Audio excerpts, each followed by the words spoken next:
ہم صرف اور صرف سیز فائر تک نہیں کروا سکے، رمضان میں نہیں کروا سکے۔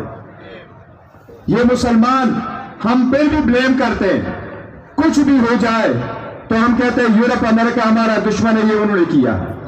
کبھی ہم اپنا بھی اصلاح کر دیں، اپنی بھی گھر کی خبر لے لیں۔ ہم نے اپنی خبر لینی ہے، ہم نے اپنا اصلاح آپ کرنا ہے، یہاں سے شروع ہوگا تو ان کو لاگو کریں گے۔ مسلمان دنیا ڈپلومیٹک لیول پہ ناکام ہو گئی، یہ صرف خان صاحب تھے۔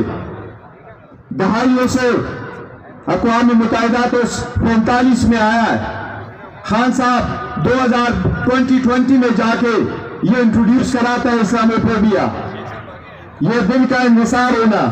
اس لیے ٹرو ڈیموکریسی آئے گی تو مسلمانوں کی نمائندگی ہوگی، اور مسلمانوں کی نمائندگی ہر فورم پہ ہوگی تو مسلمانوں کے حقوق کا تحفظ تب ہوگا۔